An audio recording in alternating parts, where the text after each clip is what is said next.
You made it. You made it. You made it to the second video. I can't tell you thank you enough. That means very much to me. I didn't know how many people we would lose on the first video, but if you're here and you click this link, that means something went okay. Enough that you're willing to sit through. Now, it won't be 29 minutes this time. I said in the first one that after the first one, they were going to get a little bit shorter, and I'm going to try to keep to that word. So I'm going to cut short the greetings and say thank you. I am excited to get into this next lesson. And when we're done with this, we're halfway through. There's going to be 4 videos. And we're on the second one right now. And I will apologize if you watch the end of the first video. I said, hey, by the 4th video, I might have lost some weight because I'm on a diet. Well, it's only the second video. You know, don't get your hopes up too high. It's been a week since the first video, so don't expect too much change. I know I don't feel any different, but I'm trying. So hopefully by that 4th video, say, you know, he's doing something. He is trying. So we left off on the first video. If you remember, we asked the question, is there a right way to live? And maybe a little deeper than that is, even there such a thing as good and evil, or maybe a better way of saying that is holy and evil. And I think we established that not only through the Word of God makes that clear, that indeed there is certainly a right way to live, and indeed there is such a thing as holy and unholy, holy and evil even. But I think also that through our own daily walk, we experience this. And I think, at least in my life, I can tell you, it is without question that my senses have told me, and within myself, I said there is a right way to do things, and there was a wrong way to do things. And it is my desire to find that right way. I have also found very clearly that left to my own devices, I am unable to do that. I have failed miserably. You know, moments, mountaintop moments of wanting to do these things that we talked about, wanting to live right and holy, sometimes are just overshadowed by the monotony of a day and just being alive and providing and doing these things, living in the world that we live in. It's not always the spear point of our momentum or our drive is what is the holy thing to do. But I do have a knowledge that it exists. And I do want to find out what that is. So we left off, and the idea of this second video is I fought the law and. You know, if you know the song, you know the rest, but that's where we left off. Adam and Eve had sinned. There was a problem. They have this new idea, this new notion, this new knowledge of good and evil. Not how to do good and what exactly is evil, but just the knowledge that these things exist. It's in here, and their eyes are open to it. The world had changed, and there was this uneasy feeling of, I'm no longer connected with what is holy and perfect. There is a barrier here. How do I get past that barrier? Adam and Eve, it didn't take long. They had 2 sons. And that same root of man that was tempted in the garden by the serpent that we spoke of. And he said, you could be as gods. This didn't go away. It hasn't gone away even today. We still feel it. Cain and Abel, their sons, Cain felt it. You know, the desiring the power to take control of another person's life and end it with no remorse, because they offended you and your small window of knowledge and existence. So the first murder happens. And God asks Cain, he says, your brother's blood cries out to me. And Cain says something very telling about the heart of man. He says, am I my brother's keeper? Now, one of the questions we want to answer in this video series is why church? We're going to talk about, by the third video, we're going to talk about how to get saved. We're going to talk about how to ensure that there is a new spirit within you that is going to be a lamp unto your feet and illuminate the good and the evil, and also equip you to walk in that narrow way. But at this point, we find Cain asks a question. And it came from that dust that we talk about. It came from that soul of a fallen man, the earth. It says, am I my brother's keeper? And this is the question even today. Why church? Why would God make it so that not only are we restored with Him through this narrow way, but also in community? And without community, it makes it very clear that this is not part of the narrow way coming in here by yourself. That part of this narrow way, this path to find good and evil and the knowledge thereof to be between the two and the reuniting with the Creator and the creation is community. I can tell you, beyond the opportunities that I've had to demonstrate a Holy Spirit, a godly spirit of sacrifice for my brother or sister, I can tell you more often, as a member of this church, it's been me with my hand out. I've needed help. God creates these scenarios to where no matter what you've got going on, no matter how smart you are, no matter how much money you've got, no matter what, all the things you got going for you, you will find yourself in a situation where you're going to need someone. And that is by design. And I can tell you, it is humbling. It is humbling to have to ask someone, hey, could you pray for me? I'm just not sure what to do in this situation. And it's very often, it has been the prayers of this church and people that I call brother and sister that has lifted me up more than my own prayers. There is something about the chorus of the harmony of the saints speaking to God in unison and agreement. Well, God hears that.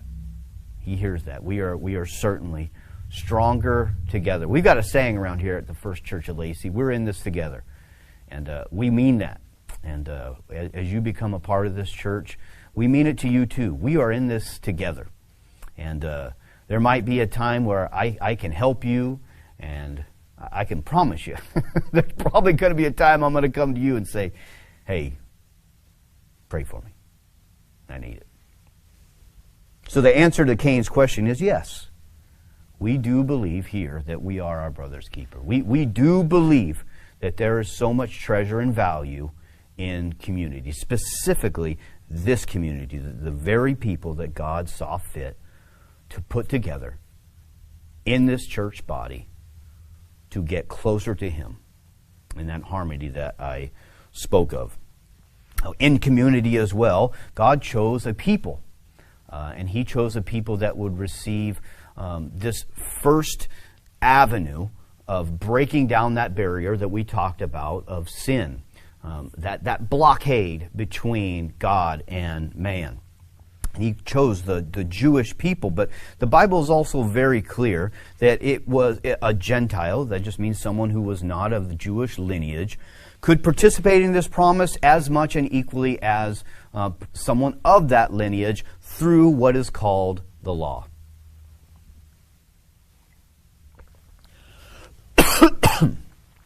The law, let me digress for 1 minute, and I want to share something with you that someone shared with me a long time ago, and it kind of had Velcro on the words. It stuck with me, and it made what we're about to cover reads. It says there's two things about law. There's the spirit of a law, and then there is the letter of that law. Now, there's a law on the books here in the United States that says, thou shalt not murder. You can't kill anybody. The spirit of that law written is to what? To preserve life. To stop the killing of any and every one. That's the spirit of that law. To prevent death. Now, it is through the letter of that law, though, that someone can be sentenced to death. The law has a spirit and the law has a letter. And there are instances where those two things are in antithesis to one another.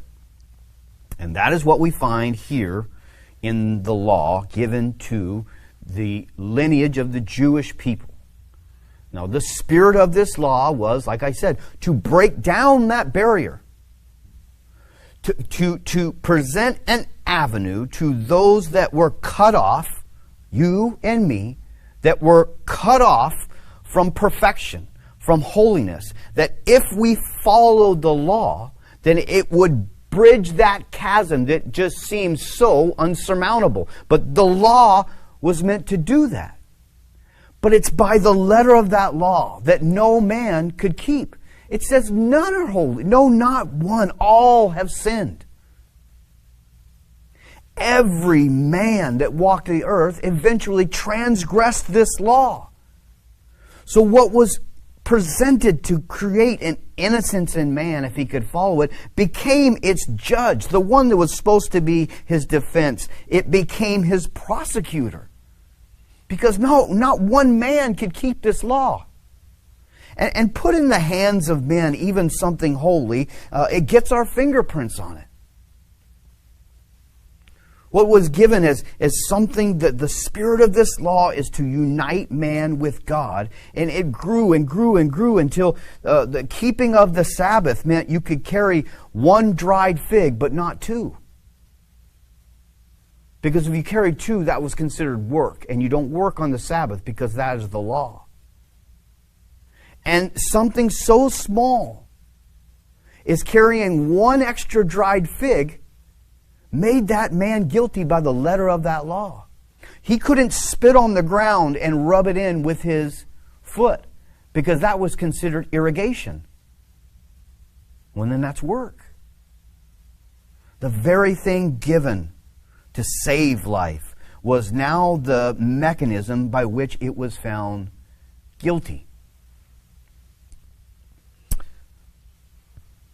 Jesus, when he spoke with his disciples and a group of people that were called the Pharisees. Now, the Pharisees were the people that took the spirit of the law and really metamorphosized that into simply letter of the law. And they were the persecutors of the church by this righteous law.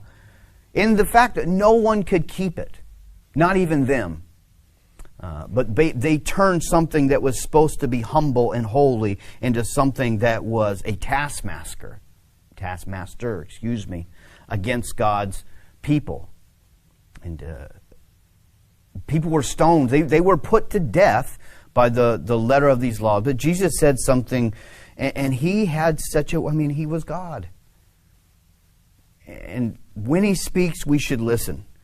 And sometimes he says something small, but it means everything.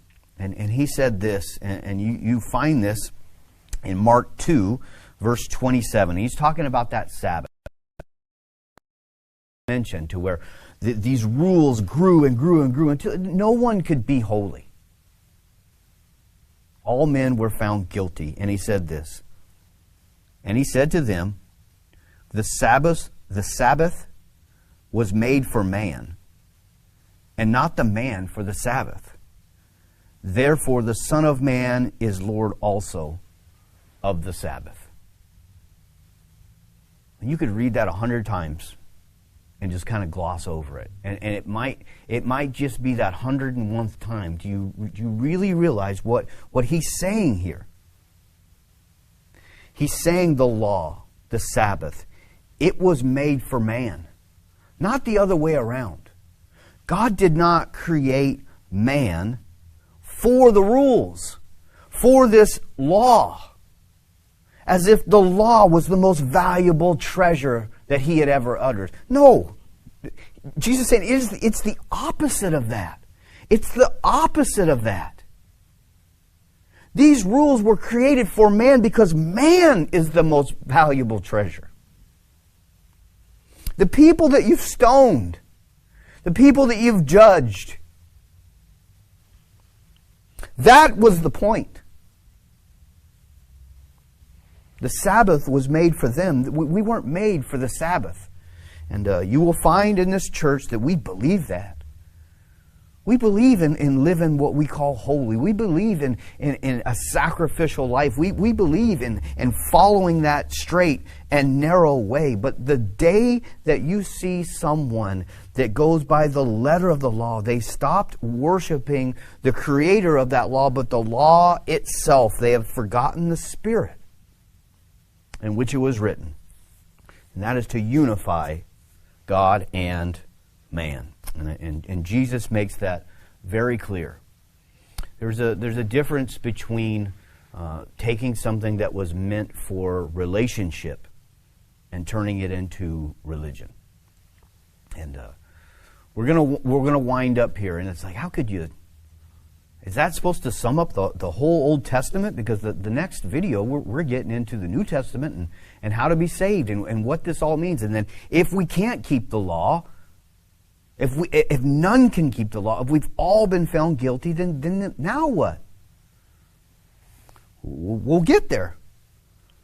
But what's important to pause here and notice is this. God requires, above all things, a relationship. And I hope that's why you're tuned in here, is that you desire the same thing.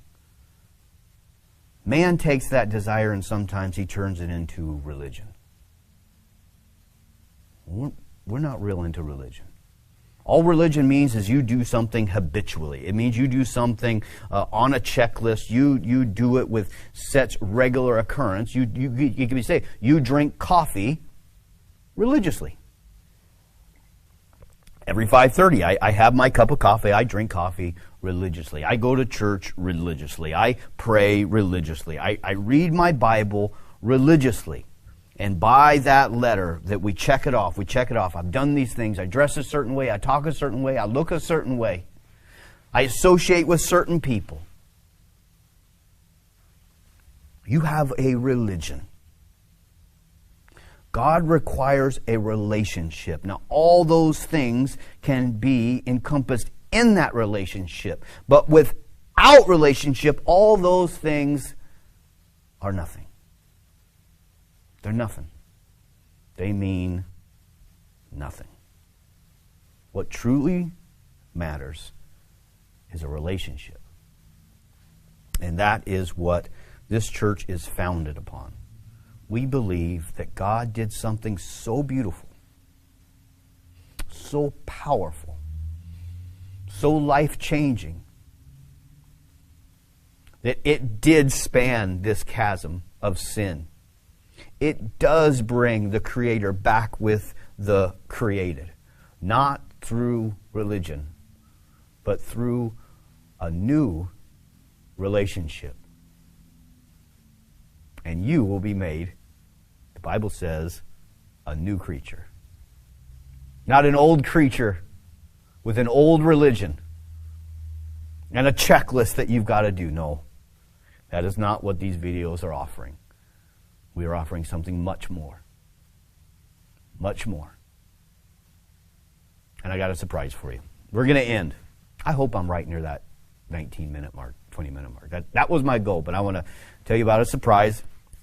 You're probably tired of listening to me. And I hope you're as excited about the third video as I am, because that's That's going to be the best one. I can tell you that. That is the if the word gospel means good news, you're going to hear the gospel in the third video. You are going to hear the good news about all this bad news, that the law does not work, not that it was unholy, but it had to have been kept by unholy men, and that we found ourselves wanting. And that want was filled. And that is what the third video is going to cover. But it's not going to be covered by me. I've called in, if you're a baseball fan, you see a guy out there struggling on the on the mound. The coach might give you one of these, bring in the closer, bring in the righty, bring in the heat. Well, I'm bringing in the heat. The pastor of the church, Michael Gurley, he's gonna come and he's gonna share with you this third video. I can tell you the title of it because I asked him to call it The New You. And I hope you enjoyed these first two videos with me, just a nobody. I'm nobody here. I do the sound. I'm nothing special. But I believe it. I believe it very much. And I am so excited. I'm so excited for what the pastor is going to share with you in this third video. Please stick around. Hey, if you've made it this far, can I ask you, please stick around.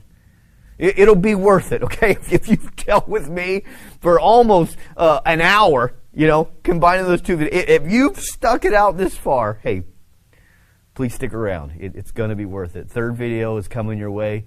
It's probably right below this video because we're gonna publish these all out in once, so you don't have to wait. So it's right below here.